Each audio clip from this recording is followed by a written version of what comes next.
Jake Morrison walked through the long hallways of the council station. His boots made soft sounds on the metal floor. The station was huge, bigger than any city on Earth. It floated in space around a giant gas planet with rings of ice and rock. Jake was the human ambassador. He had been doing this job for 10 years now. Every day he talked with aliens from 12 different worlds. Most of them were friendly enough. Some were not. Today felt different. Jake could sense something was wrong. The other ambassadors had been avoiding him all week. When he tried to talk to them, they would make excuses and walk away quickly. Lisa Chen was fixing something in the engine room of the Terra Nova. She was the best engineer in the human fleet. Her ship carried 5,000 people who had left Earth to build new homes among the stars. Lisa wiped sweat from her face. The engines were running hot again. She had been working for 12 hours straight, but the problems kept coming. It was like someone was trying to break their systems from far away. Her communication device beeped. A message from Jake Morrison came through. It was coded, which meant it was important and secret. Lisa, something big is happening. Keep your engines ready to move fast. Tell the other colony ships the same thing. Do not ask questions on open channels. Lisa stared at the message. Jake never sent coded messages unless there was real danger. She quickly sent the same warning to the other 17 human colonies scattered across the galaxy. Commander Ryan Blake was in a meeting room with other military officers. They were supposed to be talking about trade routes and shipping schedules, but Ryan knew better. These men and women were really talking about defense plans. Ryan had been a soldier on Earth before humans joined the Galactic Council 50 years ago. He remembered the old days when humans fought each other. Now they were all on the same side, living on different worlds but still human. His wrist device buzzed. Jake's coded message appeared. Ryan read it twice, then looked around the room. The other officers had gotten the same message. They all understood what it meant. Dr. Helen Price was working late in her laboratory. She studied alien biology and helped different species understand each other. Her lab was deep inside the council station, in a section where few people ever went. Helen had been finding strange things in the council's computer files, information about human colonies that did not match what she knew to be true, records of meetings that humans were not invited to. Most strange of all, files about something called containment procedures. She had been trying to understand what containment procedures meant. Tonight she finally found out. The main council chamber was filled with representatives from all the member species. Tall, blue Zephyrians sat next to short, green Kalari. The rock-like titans stood in special areas built for their weight. Everyone was there except the humans. Jake tried to enter the chamber, but 2 security guards blocked his way. They were Drakmari, a species that looked like giant lizards with 4 arms. Ambassador Morrison, one of them said in broken English, "You cannot enter today, council business." "I am a council member," Jake said firmly. "I have the right to attend all meetings." "Not today," the second guard replied. "New rules." Jake felt his anger rising, but he stayed calm. Getting angry would not help. He needed to find out what was happening. He walked back to his office and activated his private communication system. This was a backup network that humans had built without telling the council. Every human colony had one. "This is Morrison," he said into the device. "Emergency Protocol 7. All stations respond." Within minutes, voices came back from 17 different worlds.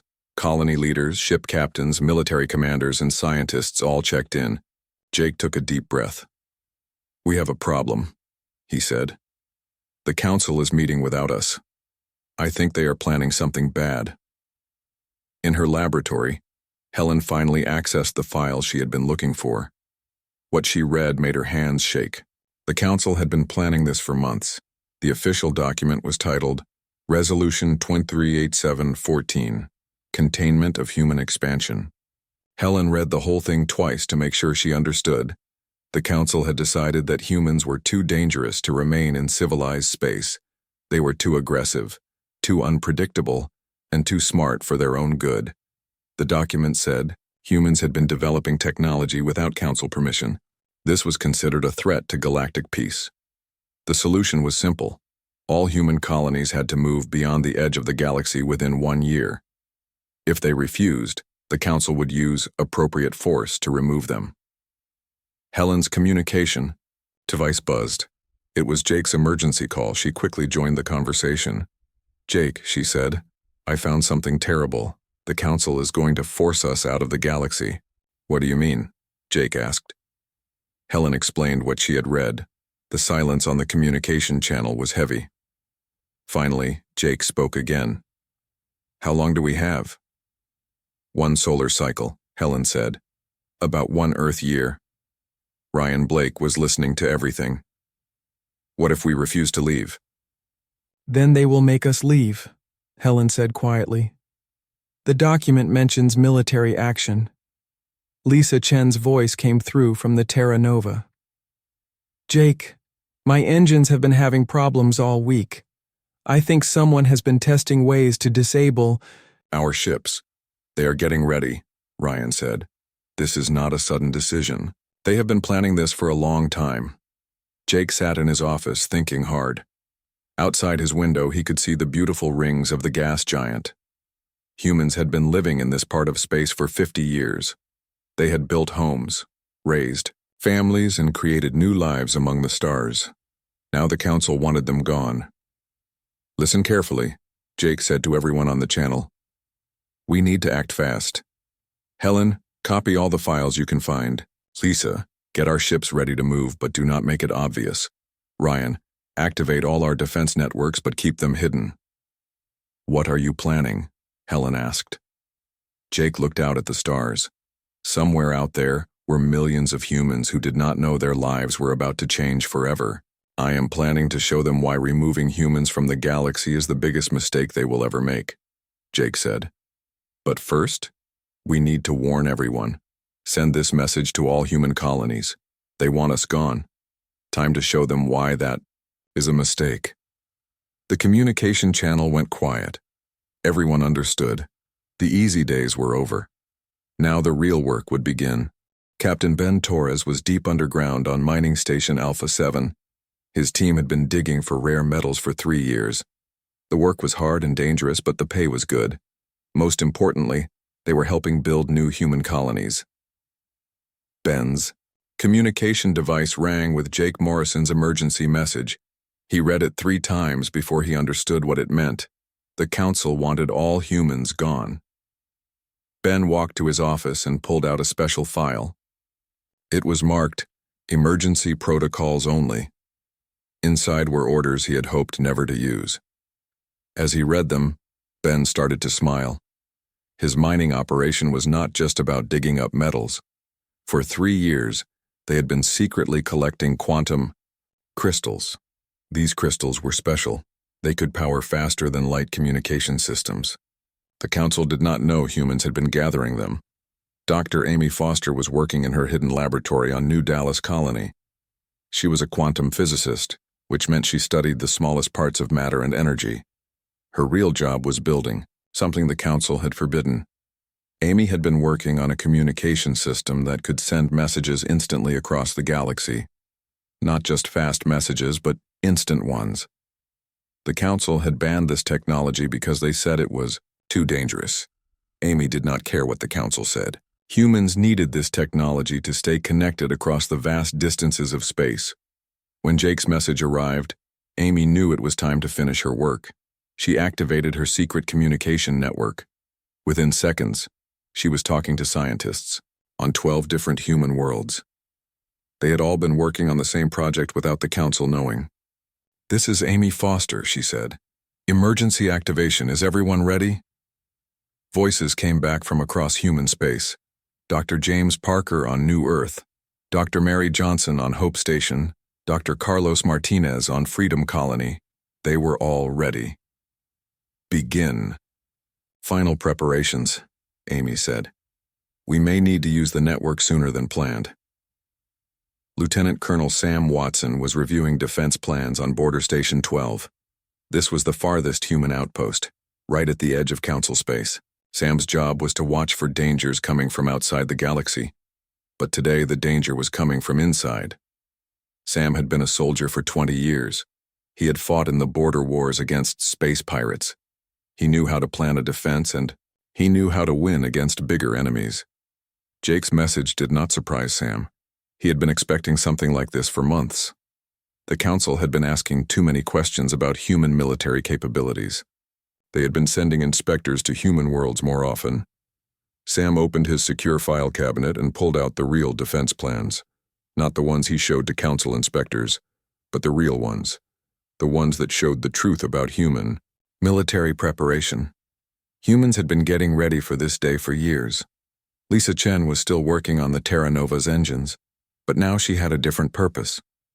She opened a special toolbox that looked normal from the outside. Inside were modifications that could turn her civilian transport ship into something much more dangerous. Lisa had been an engineer in the Earth Defense Force before joining the Colony program. She knew how to build weapon systems and defensive shields. More importantly, she knew how to hide them inside normal-looking equipment. Her communication device buzzed with messages from other engineers across human space. They were all asking the same question. Should they activate the hidden modifications? Not yet, Lisa replied. Wait for the signal, but be ready. Ben Torres climbed back down into the mining tunnels. His workers were still digging, but now they were looking for something specific. In the deepest part of the mine, they had found a huge deposit of quantum crystals. These crystals were more valuable than gold or platinum. They were the key to faster-than-light communication. The Council controlled most of the known deposits in the galaxy, but humans had found their own source. Ben's mining teams had been secretly collecting these crystals for years. They had enough to power a communication network that could reach every human colony instantly. They also had enough to power weapon systems that the Council had never seen before. Keep digging, Ben told his workers. We need everything we can get. Amy Foster was making the final connections in her laboratory. The faster-than-light communication system was almost ready. She had been testing it in secret for months, sending messages to nearby stars. But Amy had been testing something else too. She had been trying to contact civilizations outside of Council space. 3 months ago, she had succeeded. There were other intelligent species out there. Species that had never joined the Council. Species that might be willing to help humans if the time came. Amy activated her system and sent a message into deep space. It was directed at the coordinates where she had made contact before. The message was simple. We need help. Council trying to force us out. Humans requesting assistance. The reply came back in less than an hour. It was from Captain Vera Strong, of the exploration ship Star Runner. But Vera was not in human space. She was far beyond the galactic rim, exploring regions the Council had declared forbidden. Amy, this is Vera, the message said. I got your signal. You need to know something important. I found ruins out here. Ruins of cities built by species that do not exist anymore. I think the Council has done this before. Amy felt a chill run down her spine. The Council had forced other species to leave the galaxy, but what had happened to them after they left? Sam Watson was coordinating with military commanders on all 17 human colonies. They were using the secret communication network to share information without the Council listening. The picture that emerged was clear. The Council had been preparing for this action for months. They had moved military ships closer to human space. They had increased patrols around human colonies. They had been gathering intelligence about human defenses, but the Council had made one big mistake. They thought humans were just civilians with basic defensive capabilities. They did not know about the hidden military preparations. Report status, Sam said into his communicator. The responses came back quickly. Every human colony had hidden defensive systems. Every civilian ship had military modifications. Every mining station had weapons hidden in the equipment. We are ready, came the unanimous reply. Ben Torres received a priority message from Amy Foster. She needed more quantum crystals immediately. The communication system required enormous amounts of power to reach beyond the galaxy. Ben looked at his inventory. They had been collecting crystals for 3 years, but Amy wanted to use a year's worth of supply in one transmission. It was a huge risk, but the message Amy wanted to send might be the key to human survival. "Do it," Ben told her. "Use whatever you need." Lisa Chen was running final checks on the Terra Nova's hidden systems. The ship looked like a normal colony transport, but it was actually a mobile fortress. The cargo holds contained manufacturing equipment that could build weapons and supplies. The engine room had power systems that could support military operations. Most importantly, the Terra Nova could coordinate with other human ships to form a fleet that looked civilian, but could fight like a military force. "All systems ready," Lisa reported to the network. "We can move 5,000 colonists to safety or we can fight, your choice." Jake Morrison sat in his office on the council station, reading reports from across human space. The preparation was incredible.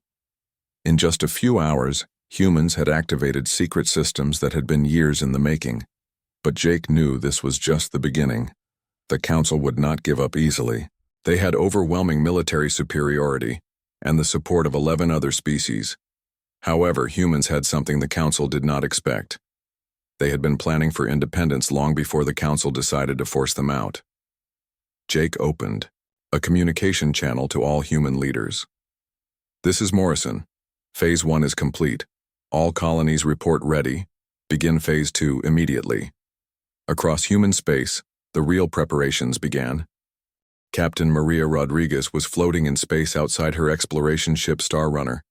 She was wearing a special suit that let her work in the vacuum between stars. Around her were the ruins of an ancient city. The city was built on a large asteroid that had been hollowed out long ago. The buildings were made of materials Maria had never seen before. Strange symbols covered the walls, telling a story she was just beginning to understand. Maria had been exploring this region for 6 months. It was far beyond the edge of the galaxy. In space, the council had declared forbidden. Now she knew why they did not want anyone to come here. This was not the first ruined city she had found. There were dozens of them scattered across this region of space. All abandoned, all empty, all belonging to species that no longer existed.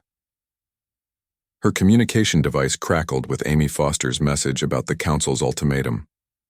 Maria was not surprised. She had been expecting something like this ever since she found the first ruins.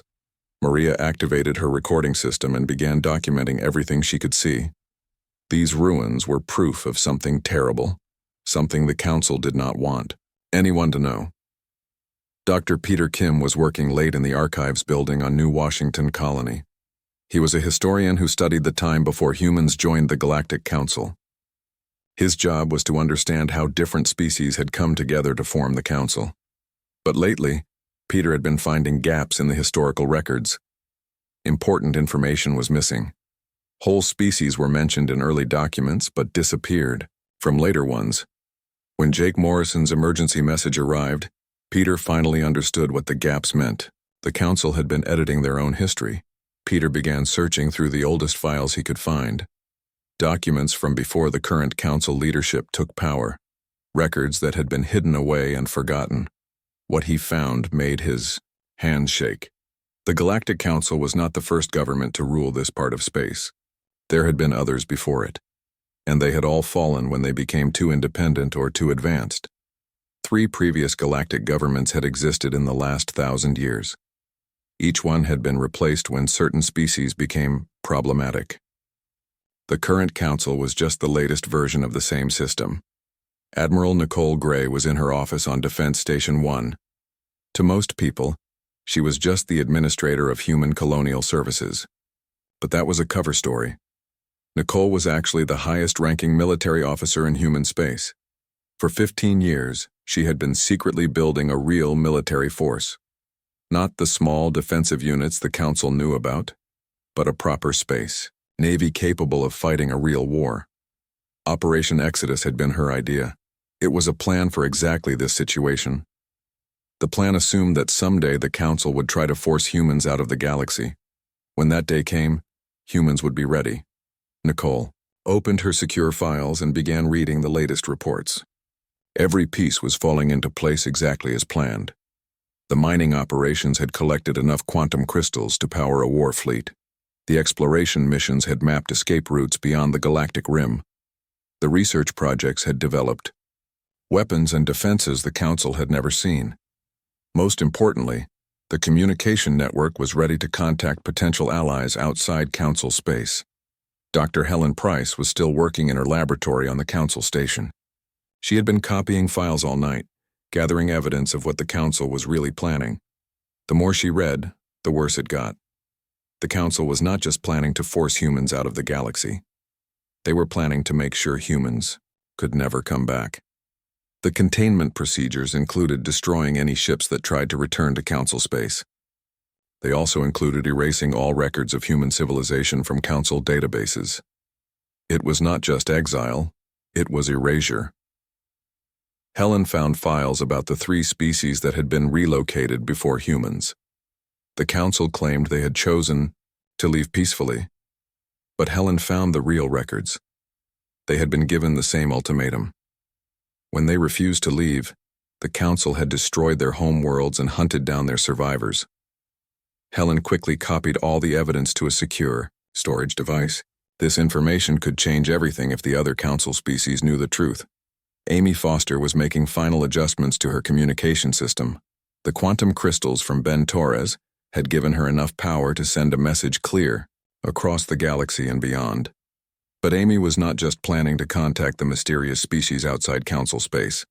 She was planning to broadcast the truth about the Council to every intelligent species in the galaxy.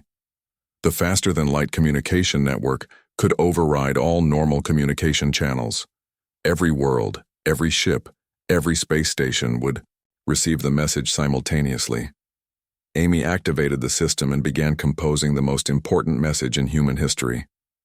Maria Rodriguez was back inside her ship, reviewing the recordings she had made of the ruins.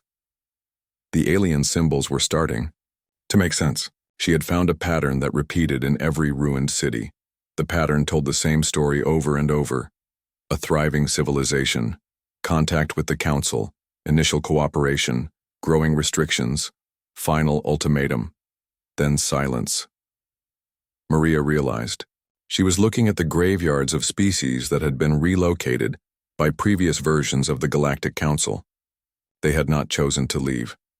They had been forced out and then destroyed. Her exploration ship was equipped with the fastest engines humans had ever built. She could reach the edge of Council space in 2 days if she pushed the engines to maximum power. Maria set course for home. The evidence she carried could save humanity from the same fate as these lost civilizations. Peter Kim had found the most important document in the Council archives. It was a planning memo from the current Council, leadership written 6 months ago. The memo outlined a strategy for dealing with emerging technological threats in Council space. It specifically mentioned 3 current species that were developing dangerous capabilities. Humans were listed first because of their faster-than-light communication research. But they were not the only ones. The Zephyrians were developing advanced biotechnology. The Kalari were working on artificial intelligence. The Council was planning to eliminate all 3 species over the next 5 years. Humans were just the first target. Peter immediately sent this information to Jake Morrison and Dr. Helen Price. The other species needed to know they were also on the Council's elimination list. Admiral Gray activated Operation Exodus.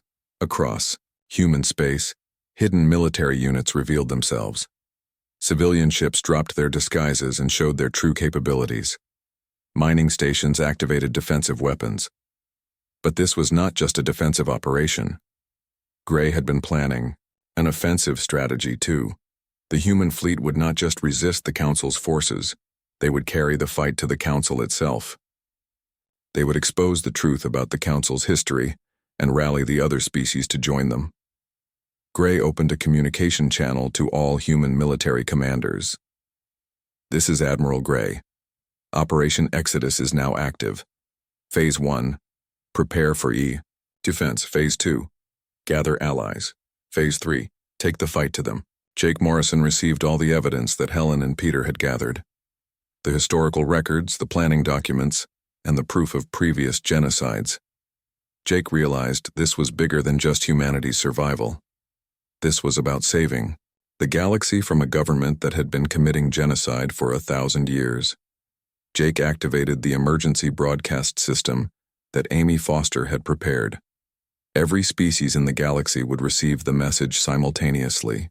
Citizens of the galaxy, Jake began recording. This is Ambassador Jake Morrison of Earth. I'm about to show you evidence that your government has been lying to you for centuries. Jake uploaded all the evidence that Helen and Peter had found. The historical records of previous relocations, the planning documents that showed which species were targeted for elimination, the proof that the Council had been editing history to hide their crimes. The Galactic Council has given humanity 1 year to leave the galaxy, Jake continued. They claim we are too dangerous to remain in civilized space, but the truth is, they are afraid of species that become too independent. This has happened before. The Altarians, the Vegans, and the Centaurans were all forced out and then destroyed.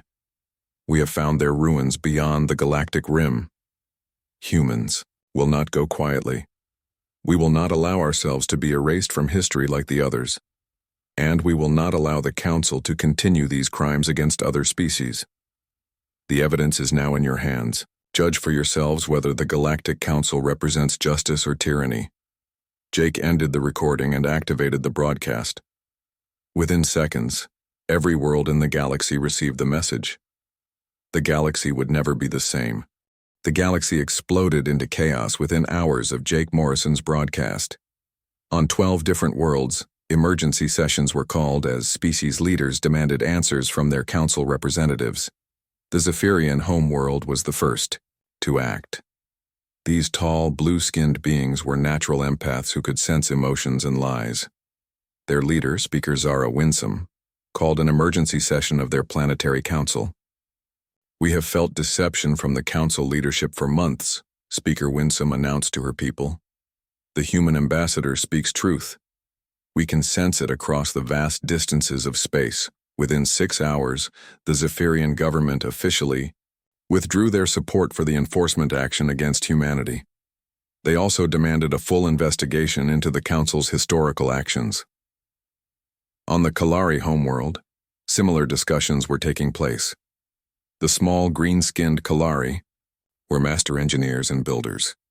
They had always been uncomfortable with the Council's restrictions on technological development.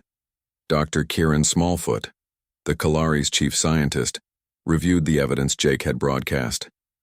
If this is true, he told the Kalari leadership, then we are also in danger. Our artificial intelligence research has advanced beyond what the Council considers safe. The Kalari government voted to suspend all cooperation with Council enforcement actions until the historical evidence could be verified.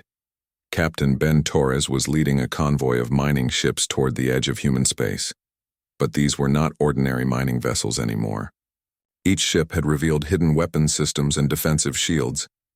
Ben's flagship, the Deep Horizon, looked like a standard ore hauler from the outside. Inside, it carried enough firepower to destroy a small moon. His convoy of 20 ships had the combined military power of a major battle fleet. Council enforcement ships detected, his sensor operator reported. 12 vessels approaching from the inner system. Ben smiled grimly. The Council had sent what they thought was an overwhelming force to deal with civilian miners. They had no idea what they were really facing. All ships, this is Torres, Ben broadcast to his convoy. Drop the disguises. Show them what human mining ships really look like. Across the convoy, false hull plating fell away to reveal military-grade armor and weapons. Sensor arrays emerged from hidden compartments. Shield generators activated with a bright blue glow. The Council enforcement ships suddenly found themselves facing a battle fleet instead of helpless miners. Dr. Amy Foster was monitoring communication channels across the galaxy. Her faster-than-light network was picking up thousands of messages as species governments reacted to Jake's evidence. The response was overwhelming. 7 of the 12 Council species were demanding immediate investigations. 3 more were calling for the current leadership to resign. Only 2 species were still supporting the enforcement action against humanity. But Amy was also detecting something else. Long-range sensors were picking up ships moving toward human space from outside the galaxy. ships using technology that was not in any council database. Amy quickly contacted Maria Rodriguez, who was still racing back from the ruins beyond the galactic rim. "Maria, are you seeing the sensor readings? There are ships coming from your direction." "I see them," Maria replied. "Amy, I think they are survivors, descendants of the species the council tried to destroy. They are coming home." Lisa Chen was coordinating the defense of New Earth Colony when the first battle began.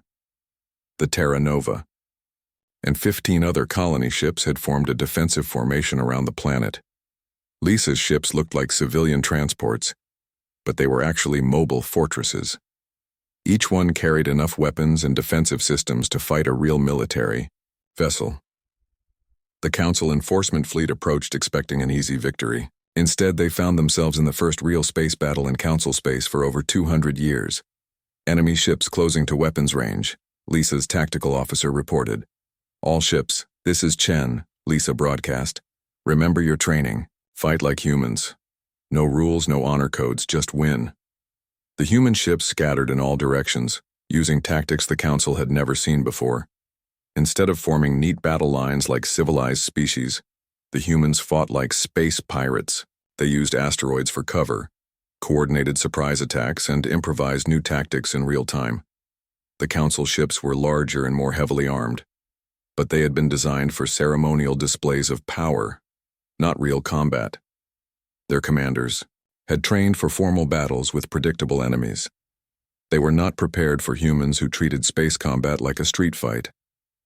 Admiral Nicole Gray was coordinating the overall human defense from her command ship. Her screens showed battles taking place in 7 different star systems as Council enforcement fleets engaged human colonies. The humans were outnumbered 3-1, but they were winning.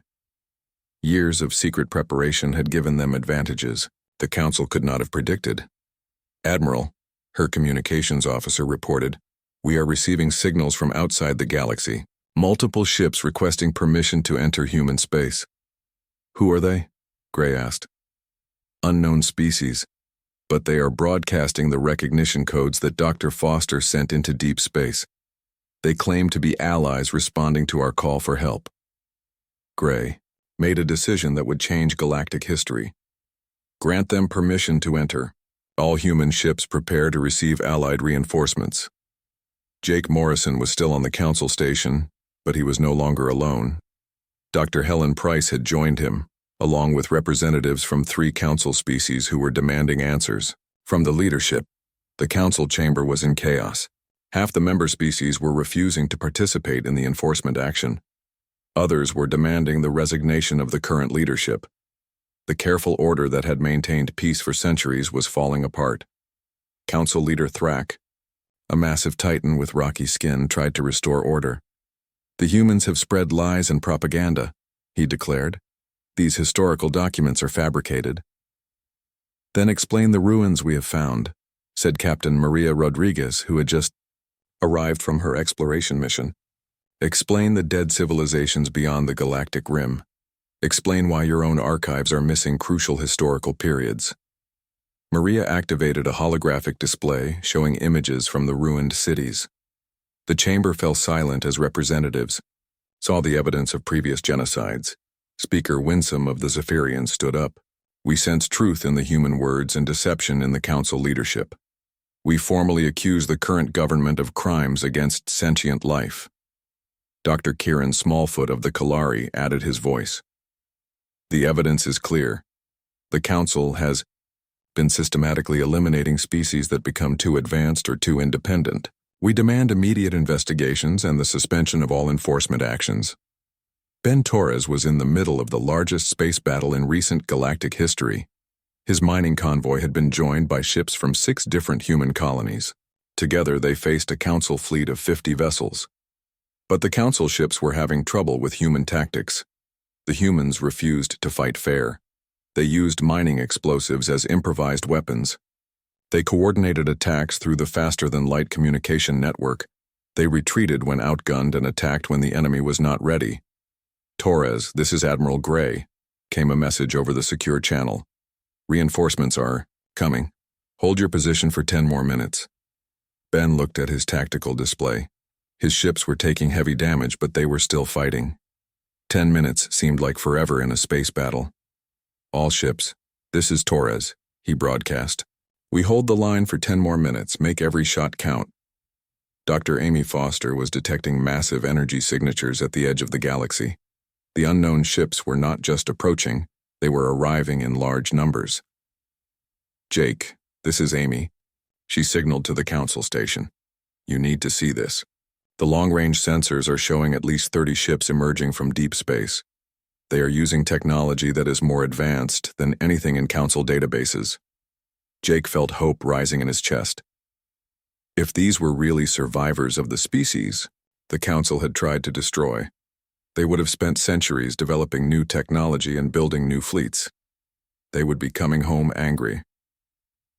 The first unknown ship entered the battle zone near Ben Torres's position. It was unlike any vessel in council records. The hull was made of materials that seemed to absorb energy weapons. The ship moved with impossible speed and grace. Council Enforcement Fleet, came a broadcast in perfect galactic standard language. This is Captain Sarah Voidwalker of the Altarian Liberation Fleet. You are attacking our allies. Withdraw immediately or face the consequences. Ben Torres smiled as he recognized the name. The Altarians were one of the species the Council had relocated 200 years ago. They had not just survived, they had thrived, and now they were coming home to settle old scores. The Council Enforcement Fleet suddenly found themselves facing not just rebellious humans, but the advanced warships of species they thought they had destroyed centuries ago. The galaxy was about to learn that you cannot kill an entire civilization and expect them to stay dead. The arrival of the Altarian Liberation Fleet changed everything. Captain Sarah Voidwalker's ships were centuries ahead of Council technology. They moved through space like living things, their hulls shifting and adapting to different types of attacks. Behind the Altarians came more ships. The Vegan Star Union had survived their forced exile and grown strong. The Centauran Republic had built new worlds beyond the galactic rim and developed weapons the Council had never seen. Admiral Nicole Gray watched the sensor readings with amazement. 3 civilizations that were supposed to be extinct had returned with advanced technology and a desire for justice. This is Admiral Gray of the Human Defense Force, she broadcast to the arriving fleets. Thank you for responding to our call for help. Admiral Gray, replied Captain Voidwalker, we have been waiting for this day for 2 centuries. The Council thought they could erase us from history. They were wrong. The Council enforcement fleets found themselves outnumbered and outgunned. What had started as a simple operation to relocate some troublesome humans had become a war against the ghosts of their past crimes. Ben Torres was leading the combined human and allied fleets toward the Council's main stronghold. His mining ships fought alongside Altarian warships and Vegan destroyers. It was the strangest alliance in galactic history, but it was working. Council station ahead, reported his sensor operator. Multiple defensive platforms and a garrison fleet of 20 ships. Ben smiled. The Council station was where this had all started. It was time to finish it. All ships, this is Torres. The Council leadership is on that station. They have been committing genocide for 1,000 years. Today we put them on trial. Jake Morrison was still in the Council chamber, but now he was no longer alone or powerless. Representatives from 8 species had joined him in demanding answers from the leadership. Council leader Thrak was trying to maintain control, but his authority was crumbling. These are internal council matters, he declared. The enforcement of galactic law cannot be questioned by individual species. What law? Demanded Speaker Winsome of the Zephyrians. The law that says you can murder entire civilizations when they become inconvenient? Dr. Helen Price activated the holographic display and showed the historical evidence she had gathered. Document after document proved that the Council had been systematically eliminating advanced species for centuries. These are your own records, Helen said to the chamber. You documented every genocide, you planned each elimination. You even celebrated your victories over dangerous species. Maria Rodriguez added her evidence from the ruins beyond the galactic rim. I found the graveyards of your victims. Entire civilizations reduced to empty cities and silent worlds. But some survived, and they are coming home. As if summoned by her words, the chamber's communication system activated. Captain Sarah Voidwalker's image appeared on the main screen. "Council of Murderers," Sarah said, her voice filled with cold anger. "This is Captain Voidwalker of the Altarian people. We are the children of the species you tried to destroy. We have returned to demand justice." The chamber erupted in chaos. Some species representatives were shouting for the council leadership to surrender. Others were demanding immediate reforms. A few were still trying to support the old system. Council leader Thrak stood up, his rocky form towering over the other representatives. "You dare bring armed fleets against the lawful government of the galaxy?" "Lawful?" Sarah laughed bitterly. "You murdered billions of innocent people. You erased entire civilizations from history. You call that lawful?"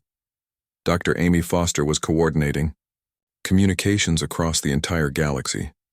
Her faster-than-light network was carrying the trial proceedings to every world in real time. Billions of beings were watching as the truth about their government was revealed. The evidence was overwhelming. Century after century of planned genocides. Species after species eliminated when they became too advanced or too independent. The council had maintained peace by murdering anyone who might challenge their authority. Amy received a priority message from Lisa Chen, who was leading the defense of New Earth Colony. "Amy, we are getting communication requests from dozens of species outside the galaxy. Word is spreading. Everyone wants to know what is happening here." Amy realized the implications. The galaxy was not isolated. There were other civilizations, other governments, other species beyond the council's reach. And they were all watching to see if justice would finally be served. Admiral Gray's fleet reached the council station just as the political trial was reaching its climax. Her ships surrounded the massive structure, but they did not attack. This was not about military victory anymore. This was about justice. "Council Station, this is Admiral Gray," she broadcast. "Surrender the war criminals responsible for genocide, and we will guarantee the safety of all other personnel."